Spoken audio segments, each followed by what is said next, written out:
Hey everybody, I just want to say I didn't think I was going to get this out because I've been feeling so lazy today. Like, so lazy. Now, I just picked up Romance of the Three Kingdoms 13, which could very well be my favorite of the games. I'm going to actually do a video on why I love it so much. Like, not a review, just why I think it's a good game, and probably the best in the series currently. But that's that, and let's get on to this. Like I said, I was feeling so lazy, I didn't think I was going to get this out until I realized that today's Friday, tomorrow's Saturday. I usually do this on Saturday, but if I put it off until tomorrow, you guys wouldn't get it until Sunday, and I just didn't feel, even though you guys got 2 fucking videos last week. What's it? Yeah, I think it was last week. I just had to get this out there, because otherwise I feel like shit. Steel hooves. The armor had subtle differences in the design, which told me that this ranger had been And a it's mare. fucking hot! Lumbering over the corpse was a hulking, demonic creature, canine only in the broadest comparison. 3 times the size of the armored pony whom it was tearing to ribbons with deadly claws that sliced through armor like it was paper mache. The hellhound stopped, sniffing at the air. It raised itself up to full height, then let out a pained howl, dropping back to all fours again. One of the creature's legs was crippled and deformed. The Steel Ranger had gotten in one good hit before falling to the monster. The monster reached over and picked up a bizarre... I just want to say I'm muting this unless I have something to say, and then I'll pause it and turn the volume back on. But like I said, it's way too hot. Normally I turn this down, my fan down, and leave the mic on. But because it's so hot and the fan is going at full, I don't want the air to like fuck with the mic and kind of do that. So I'll be muted unless I have something to say. Harley designed magical energy rifle from the floor. Again, it began to look around.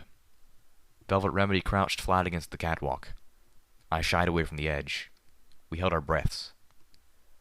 We heard a grunt, then a whimper and shuffling. It was moving. But to where? I carefully...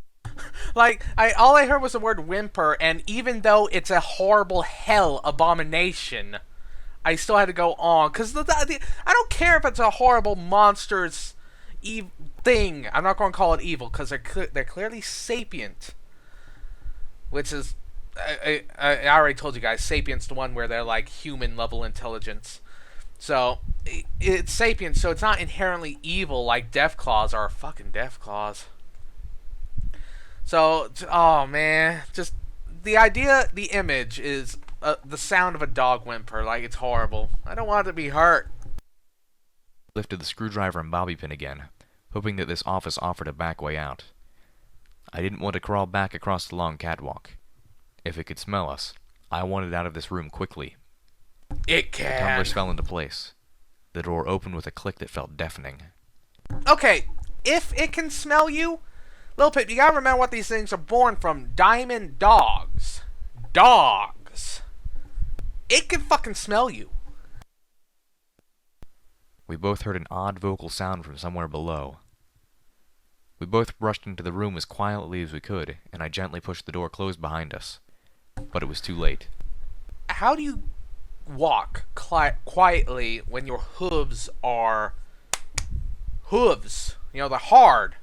Do you have horseshoes on? How does horseshoes work in this? Like, my Savage World game, we treated horseshoes as brass knuckles, so... But... I could see quietly hoofing it on, like, soil or dirt. You know, something that has a little, like, kind of softness to it. But we're on metal catwalks and concrete. You ain't tiptoeing on that. I could see the monster climbing up one set of stairs like a monkey, if that monkey was made out of death. I looked immediately to the wall where the elevator had been in the Ironshod firearms factory. No such luck. I took in the room quickly. Desk, terminal, wall, weapons cabinet. A weapons cabinet in a power plant. Was that... No, she said she needed a bobby pin and screwdriver, so that place hasn't been open. Loot that fucking weapons rack. That thing is coming after you. It's going to find your scent if it doesn't know you're already there. And it's coming after you. Get the weapons first. That's the rule. That's always the rule. That's why I taught Clementine, and it worked out for her. Filing cabinet, office fridge, miscellaneous badly decayed furniture. No other exit at all. I figured it would take the hellhound all of seconds to claw through the door. It would take longer with its bad leg to get across the catwalk. Velvet Remedy galloped to the far corner, horn beginning to glow. Damn it. If these things could claw through an alicorn's shield, what good would Velvet's do? I floated that little... This raises a question about clawing through the thing. Okay, we know diamond dogs have incredibly sharp claws, enough to carve through solid rock in seconds.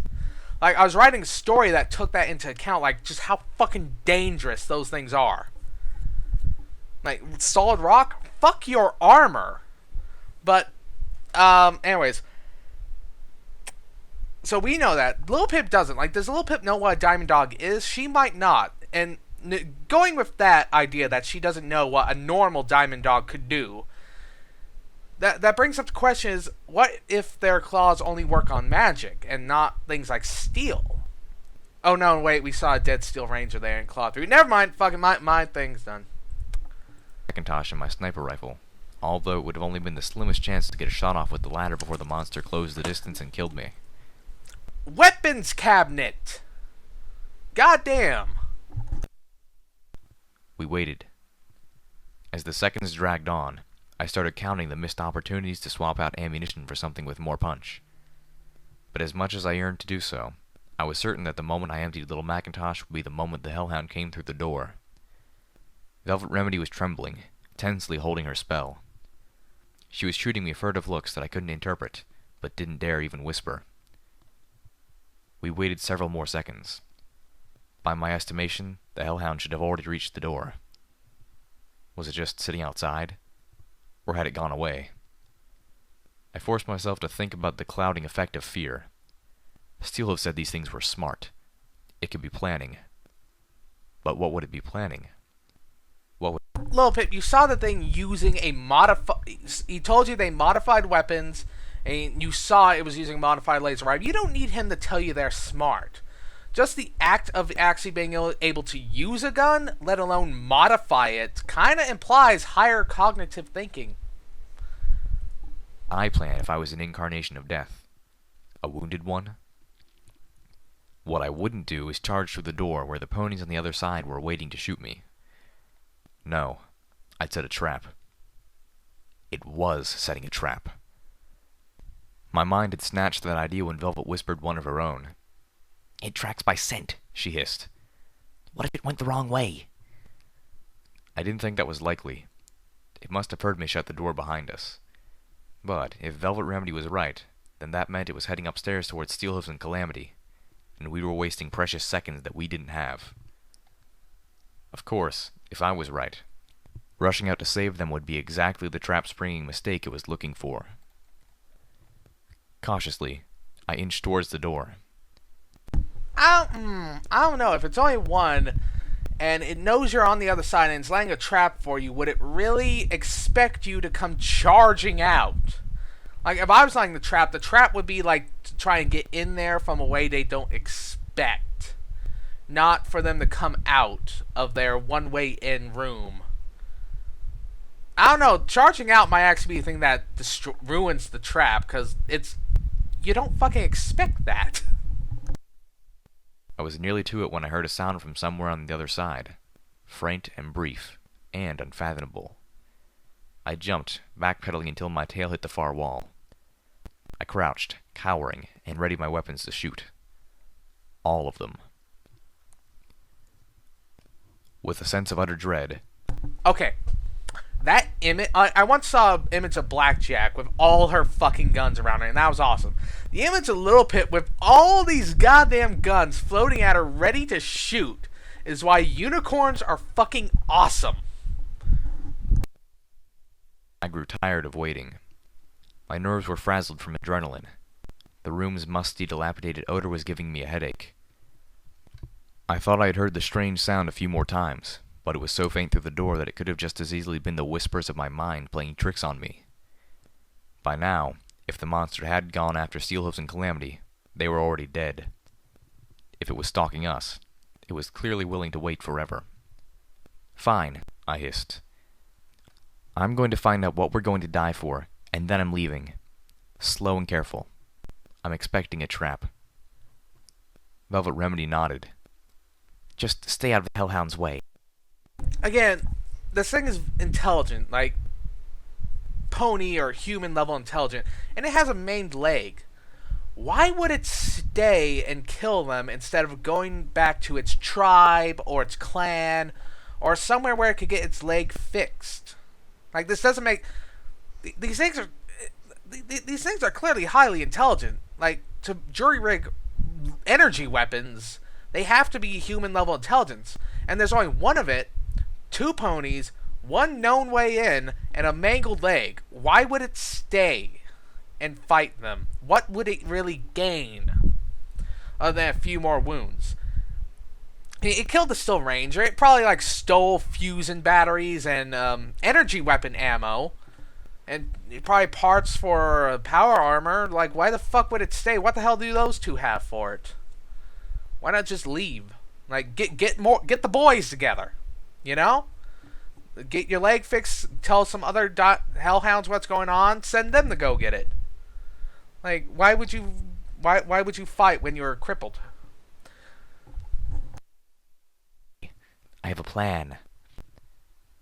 It's not going to be there, is it? Velvet? I quickly chided myself for being so surprised. She was smart and capable, if not exactly what I considered wasteland-wise. And besides, it was bound to happen sooner or later. I started with the weapons locker, only to find that, like the ammo box upstairs, the lock had been mangled by an amateurish lock-picking attempt. I felt a flare of hatred. Steelhooves and Calamity might be dead. We might be about to die. And this idiot had fucked up the lock. I moved onto the desk, only to find that it had been unlocked and emptied.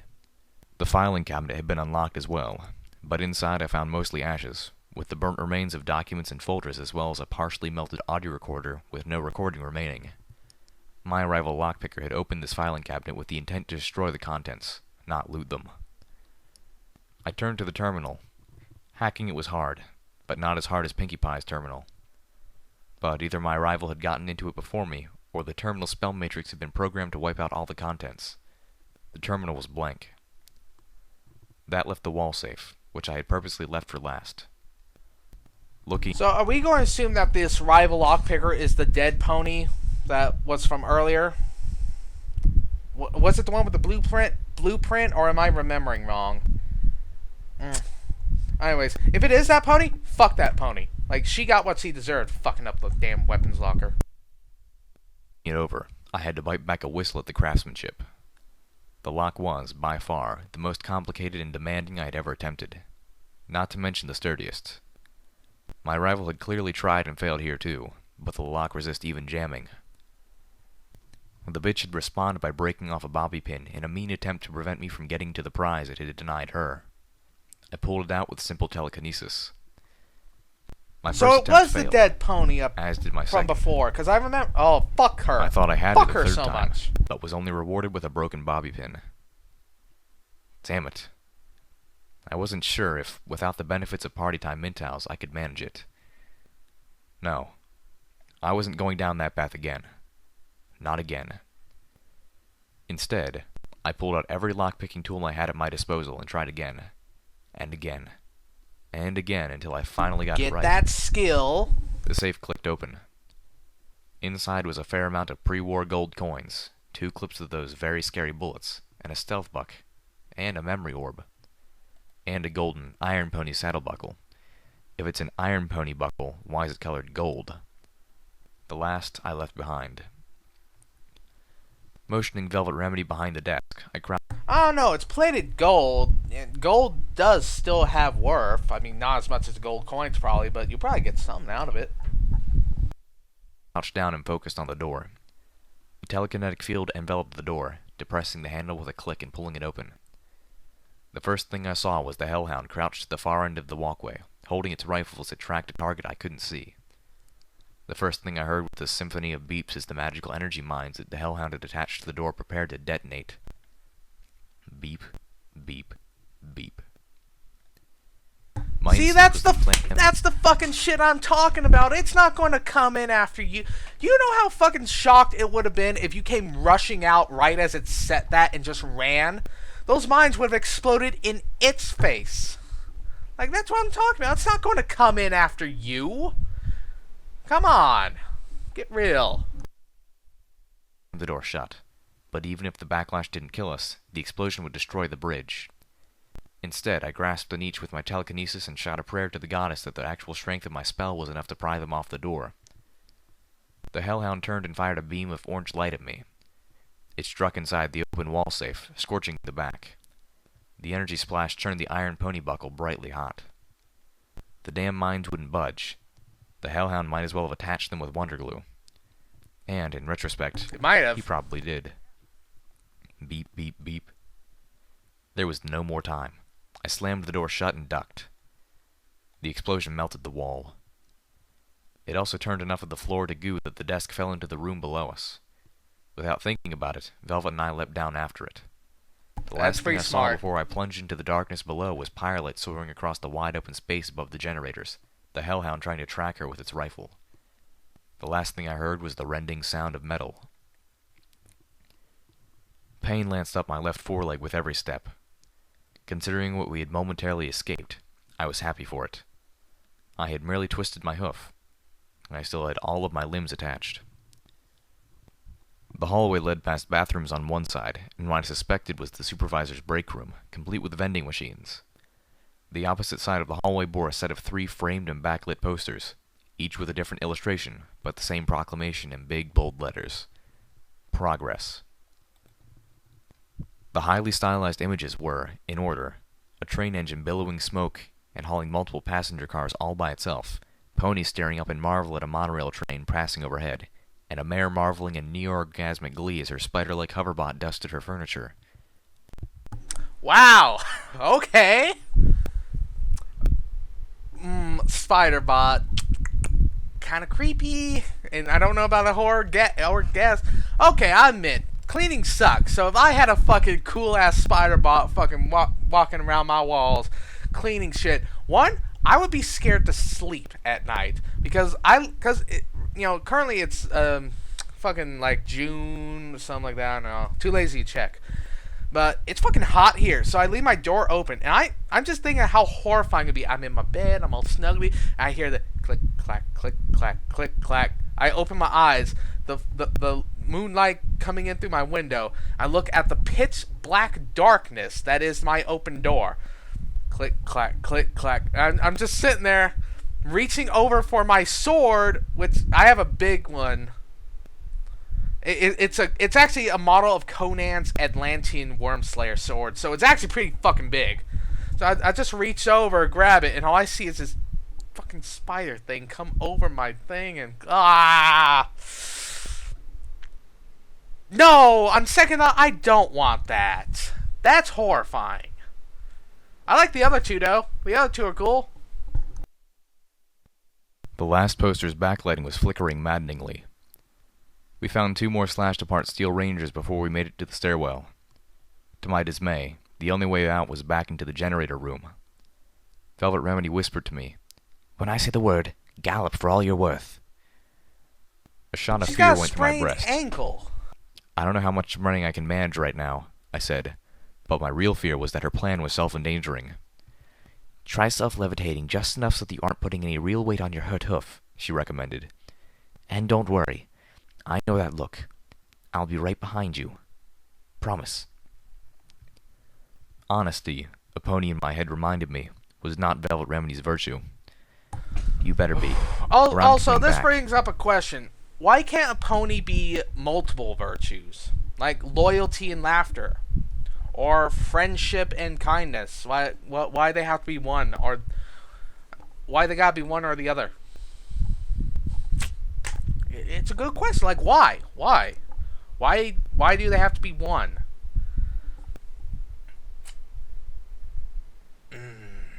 Yeah, I'm not actually seeing a reason why. Like, then, lore is weird sometimes. She nodded. I had little Macintosh out in front of me, now lit with magically enhanced bullets. I took a deep breath. We stepped cautiously out onto the main floor of Hippocampus Energy Plant number 12. We were able to spot the injured hellhound almost immediately. It was perched on top of a generator, shooting at Firelight, who in turn was twirling and dancing. Why are you shooting at the creature that doesn't die? Like, come on now, man. Or woman. Like, what? That's a waste of ammo! Don't do that! Goddamn. Also, something about KCAT you said earlier about when I mentioned magically charged batteries. You said they couldn't have them in a large size. You don't... Do you really need them to be that big? I mean, if they don't scale, if they scale and they get more dangerous, then instead of having big ones, why not just have a bunch of small ones? They all give you certain energy.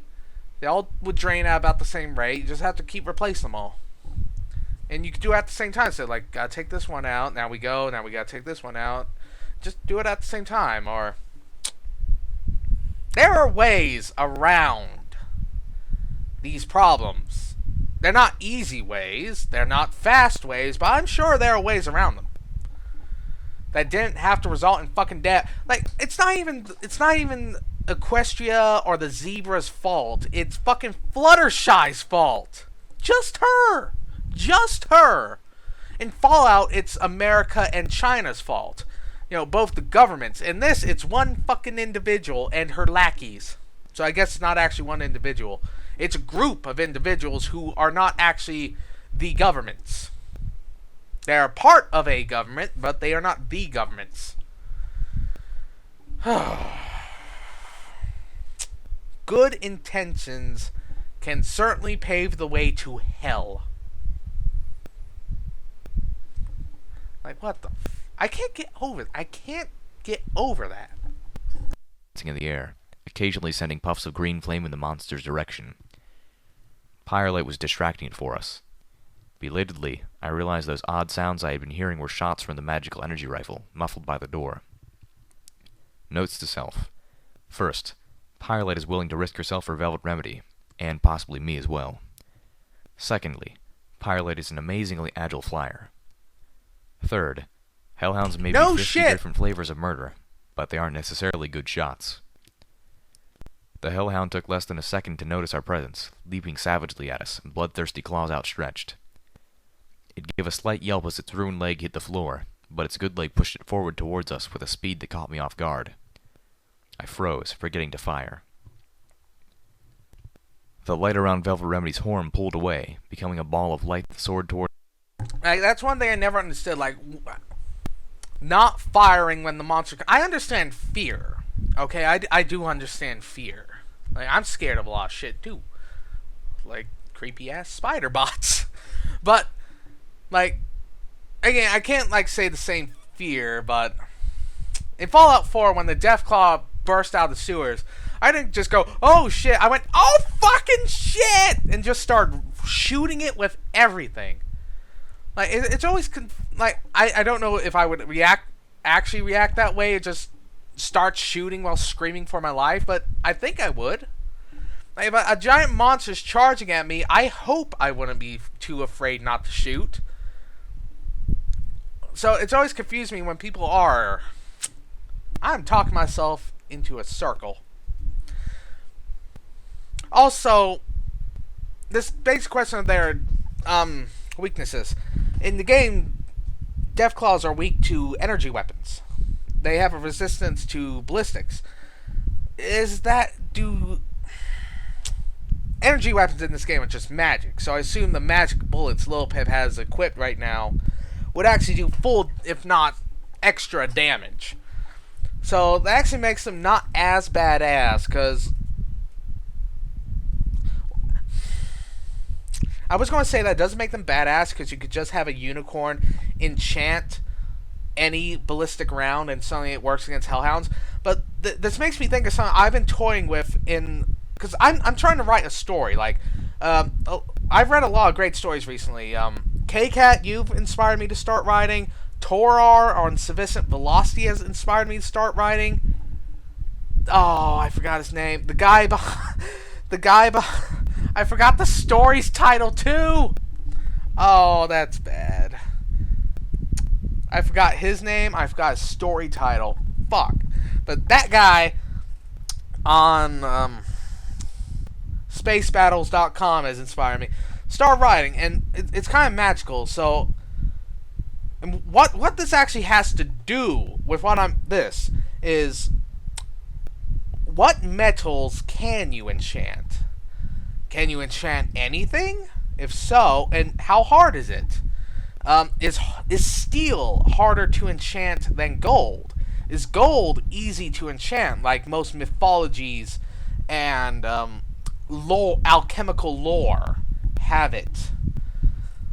Because, and that's one of the things I toyed with in MLP. Like, why do the Royal Guard have gold armor?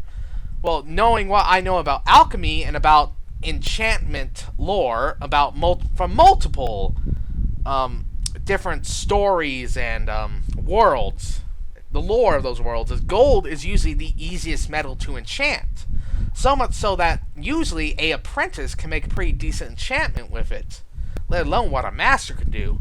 So that to me was why the Royal Guard of Equestria wear gold, because it's enchanted. Is that the same in the story? Are those bullets? Are those gold-tipped bullets, and the gold has the enchantment? Or can you just enchant any metal? Like, what are the rules of enchantment? Are certain materials easier? Are we following the gold and silver are easy to enchant and steel is hard? Now I want to know what these magic bullets are made out of. We'll never figure out, will we? You never delve into that, do you, K-Cat? Damn. It's the Hellhound, striking it in the shoulder. The monster seemed to instantly lose all coordination, collapsing in a jumble of limbs, skidding to... Or are they carved with runes? Runes are awesome. I love to see them implemented anywhere. Like, again, how's enchantment of bullets work? Do you coat them in gold? Are they gold tipped, silver tipped? Or can you just enchant any metal? Do you carve runes in them? How are these enchanted? How does this work? What are the logistics behind this? Can anybody do it as long as you know a spell? Do they have to be worked into the metal? If they have to be worked into the metal, are these like now a finite supply because no one alive remembers how to do that? How does enchantment work? Towards us on the floor out of sheer momentum. Go! Velvet Remedy yelled as she started galloping, giving the monster a wide berth as she made for the end, leaping over bits of the catwalk which collapsed into the room. I followed, taking her suggestion. The pain still slowed me, but it... Also, Little Pip, this is why you always carry at least 2 fragmentation mines with you wherever you go. If you are running from something big and scary, you can activate the mine, toss it in front of you, jump, and keep going. You will activate it, so it will explode by the time the creature runs into it. Genius, right? Activate it, toss it in front of you, run over it, the mine activates, it starts beeping, by the time the thing chasing you hits, it explodes. Just don't trip on it, please. It was manageable. The Hellhound slashed out at me with those huge, terrible claws. I darted deftly out of the way. It tried to crawl after me, managing only a wicked slither. The Hellhound had fallen, and couldn't seem to get up. Ahead of me, Velvet Remedy stopped I love that and motioned phrase. me to continue ahead. I worried, but didn't argue. As I reached the opposite stairwell, I heard her calling out to Firelight behind me. "Did you kill it?" I asked, panting hard as Firelight swooped into the sky bandit through a shattered window, Velvet Remedy galloping up just a pace behind. The charcoal-coated unicorn tossed herself into the passenger wagon. I'd arrived just enough ahead of them to yell the warning to Steelhoofs and Calamity while gulping for breath. I think what I said amounted to, "Ah, Hellhound, generators, rifle, Velvet, spell, go, go, go!" Calamity had barely gotten the harness attached when Velvet had dashed out onto the roof. Calamity spread his wings and with a firm beat pulled us off of the roof and into the air. Velvet Remedy cocked her head to me, even as she caught her own breath. "Killed it? Why ever would I do that? I'm not in the habit of killing my patients." Blink. It was a what now? "Anesthetic spell," she smiled. "The poor thing was clearly in pain." I stared at Velvet, like she had completely spit her bit. Plus, it does have the very helpful side effect of preventing the patient from running around. Very hard to do when you can't feel your legs. And this is how we get an in with the Hellhound faction. Because they use guns. I keep having to say this. Because the ponies are racists. No, they're not. They're alright. But they are prejudiced. I mean, by doing this, by helping it, you got some in with the Hellhound faction. Maybe they'll help you out. Because they are clearly an intelligent group. And everybody seems to be treating them like animals. I mean, how long do you have to be treated like an animal before you start biting back? I mentioned I got anger problems. So for me, not a lot. Not a lot. I mean, I beat the shit out of people. Once. But people will treat... It's the golden rule. Treat others how you want to be treated. Even before the bombs, we only saw Diamond Dogs once, and they... Okay, we only saw them once, so we can't really go off on anything.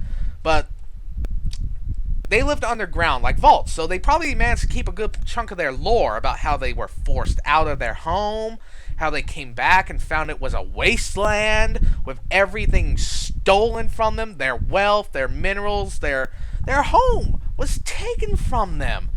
Everything they had was strip mined by the Equestrians. And when they came back, it was a filthy, irradiated wasteland. And then the bombs fell, but they were underground, so they were probably mostly alright. Except for the other radiation, which kind of seeped in 2 ways.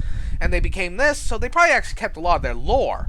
They probably know what the Equestrian government forced through them. Like the forced relocation, strip mining their home, turning into a fucking dump. Now, 200 years later, they're treated like fucking monsters. You know, they're called hellhounds, like a demonic beast from the darkest pits of Tartarus. Like, wouldn't you be kind of mad? Wouldn't you say, fuck these guys? They did us bad, we're going to do them bad. It's a cycle.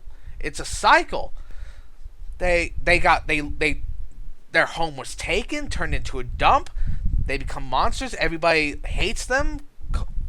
Even gives them a name derivative of hell, as if they are the hounds of hell. And why wouldn't they? Why wouldn't they attack? You know, but Velvet Remedy giving one of them anesthetic, probably treating it a little. You know, it might be the path to peace, because they are clearly fucking intelligent. Lil Pip kind of, not Lil Pip, but others kind of seem to treat them like monsters. I don't know. I hope this turns out good. I hope the solid Velvet did comes back around with the Hellhounds. How fucking cool would it be for Little Pip when she finally gets her power armor? I'm not getting off that. She is a Fallout main character. She needs her power armor. How cool would it be in Little Pip leading a force of Hellhounds to fight Red Eye? Like a fucking army of the... Oh, that'd be so cool.